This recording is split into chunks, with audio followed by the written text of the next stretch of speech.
Assalamualaikum warahmatullahi wabarakatuh. Saya Ella Dinagata, calon pegawai negeri sipil Kementerian Pertahanan Republik Indonesia, peserta pendidikan latihan dasar kelompok 2. Pada kesempatan kali ini, saya akan membahas mengenai nilai-nilai dasar pegawai negeri sipil dengan mata pelatihan akuntabilitas. Akuntabilitas sendiri merupakan kewajiban setiap individu, kelompok, ataupun instansi untuk memenuhi tanggung jawabnya yang telah menjadi amanahnya. Amanah seorang PNS sendiri adalah menjamin terwujudnya nilai-nilai publik. Nah, nilai-nilai publik tersebut apa saja sih? Yang pertama ada mampu mengambil pilihan yang tepat dan juga benar ketika terjadi konflik kepentingan antara kepentingan publik dengan kepentingan sektor, kelompok, ataupun pribadi. Kedua, memiliki pemahaman dan kesadaran untuk menghindari dan mencegah keterlibatan PNS dalam politik praktis. Tiga, memperlakukan warga negara secara sama dan juga adil dalam penyelenggaraan pemerintahan dan juga pelayanan publik. Dan yang keempat, menunjukkan sikap dan perilaku konsisten yang dapat diandalkan sebagai penyelenggara pemerintahan. Akuntabilitas sendiri mempunyai 5 aspek. Apa saja sih? Yang pertama ada accountability is a relationship, di mana akuntabilitas merupakan sebuah hubungan. Nah, hubungan apa sih yang dimaksud? Hubungan di sini yang dimaksud adalah hubungan dua pihak antara individu, kelompok, ataupun instansi dengan negara dan juga masyarakat.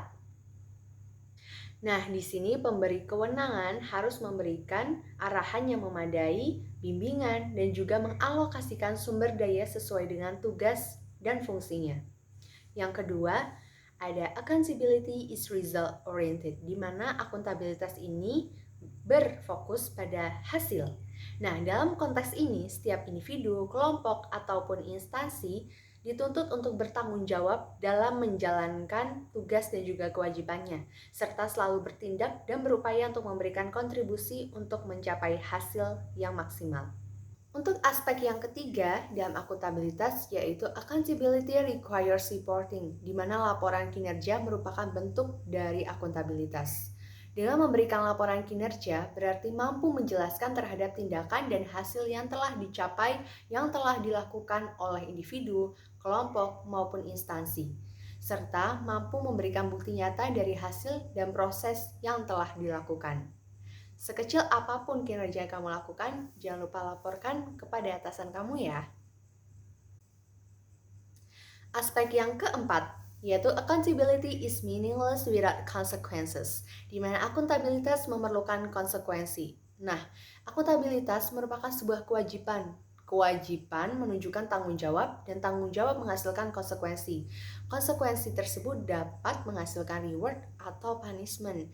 Jadi, jika kinerja yang kamu lakukan ada kesalahan, ya otomatis kamu harus dapat konsekuensinya, yaitu konsekuensi punishment. Aspek yang kelima yaitu accountability improve performance, yaitu memperbaiki kinerja. Tujuan utama dari akuntabilitas adalah untuk memperbaiki kinerja pegawai negeri sipil dalam memberikan pelayanan kepada masyarakat dalam pendekatan akuntabilitas yang bersifat proaktif. Dalam akuntabilitas yang bersifat proaktif ini dimaknai sebagai sebuah hubungan dan juga proses yang direncanakan untuk mencapai tujuan yang telah ditetapkan sejak awal, penempatan sumber daya yang tepat, dan juga evaluasi kinerja. Selanjutnya mengenai pokok bahasan mekanisme akuntabilitas. Mekanisme akuntabilitas melibatkan sarana yang mudah diakses oleh publik sebagai bentuk akuntabilitas serta menjawab tuntutan publik. Untuk memenuhi terwujudnya organisasi sektor publik yang akuntabel, maka mekanisme akuntabilitas harus mengandung beberapa dimensi. Apa saja sih dimensinya? Dimensi yang pertama yaitu accountability for probity and legality, yaitu akuntabilitas kejujuran dan hukum. Akuntabilitas hukum terkait dengan kepatuhan terhadap hukum dan peraturan yang telah ditetapkan. Dimensi yang kedua yaitu akuntabilitas proses, di mana ini terkait dengan apakah prosedur yang digunakan dalam melaksanakan tugas sudah cukup baik dalam hal kecukupan sistem informasi akuntansi, sistem informasi manajemen, dan prosedur administrasi. Akuntabilitas ini diterjemahkan melalui pemberian pelayanan publik yang cepat, responsif, dan juga murah. Pengawasan dan pemeriksaan akuntabilitas proses dilakukan untuk menghindari terjadinya kolusi, korupsi, dan juga nepotisme. Dimensi selanjutnya yaitu akuntabilitas program, di mana akuntabilitas ini dapat memberikan pertimbangan apakah tujuan yang ditetapkan dapat tercapai dan apakah ada program alternatif lain yang dapat memberikan hasil yang optimal namun dengan biaya minimal. Yang terakhir yaitu akuntabilitas kebijakan atau policy accountability. Akuntabilitas ini terkait dengan pertanggungjawaban pemerintah atas kebijakan yang diambil terhadap DPR ataupun DPRD dan masyarakat luas. Untuk materi pokok berikutnya yaitu mengenai akuntabilitas dalam konteks. Nah, akuntabilitas dalam konteks sendiri merupakan pemahaman atas ranah dan kasus umum yang terkait dengan penerapan akuntabilitas secara menyeluruh dalam organisasi, seperti ketersediaan informasi publik yang telah memberikan pengaruh yang besar pada berbagai sektor serta urusan publik di Indonesia. Selanjutnya yaitu keterbukaan informasi, di mana ini memungkinkan adanya ketersediaan atau aksesibilitas informasi bersandar pada beberapa prinsip. Aparat pemerintah dituntut untuk mampu menyelenggarakan pelayanan yang baik untuk publik. Hal ini berkaitan dengan tuntutan untuk memenuhi etika birokrasi yang berfungsi memberikan pelayanan kepada masyarakat. Materi pokok yang keempat yaitu mengenai menjadi pegawai negeri sipil yang akuntabel. Akuntabilitas adalah prinsip dasar bagi organisasi yang berlaku pada setiap level atau unit organisasi sebagai suatu kewajiban jabatan dalam memberikan pertanggungjawaban laporan kegiatan kepada atasannya. Nah, dalam beberapa hal, akuntabilitas sering diartikan berbeda-beda. Ada yang norma yang bersifat informal tentang perilaku PNS yang menjadi kebiasaan, atau how things are done around here, dapat mempengaruhi perilaku anggota organisasi atau bahkan mempengaruhi aturan formal yang berlaku. Aparatur sipil negara sendiri sebagai profesi memiliki beberapa landasan. Apa saja ya?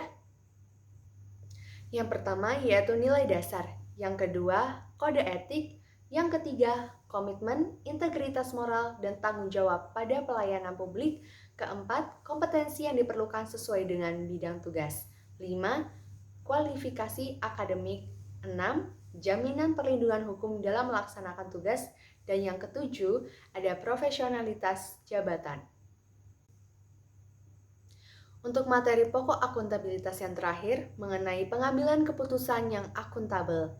Pengambilan keputusan secara akuntabel dan beretika berarti dapat membuat keputusan dan tindakan secara tepat dan juga akurat. Sebuah keputusan yang akuntabel dan beretika sangat penting dalam menjaga kepercayaan dan keyakinan terhadap masyarakat dalam pekerjaan pemerintahan.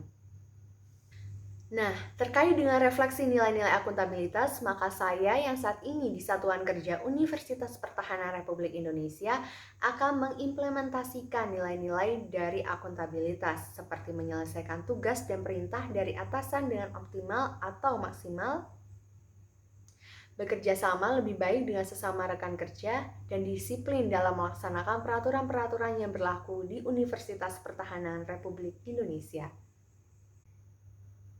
Nah, itu tadi materi pelatihan mengenai akuntabilitas. Semoga kita semua yang menjadi aparatur sipil negara dapat bertanggung jawab sesuai yang telah diamanatkan. Salam bela negara.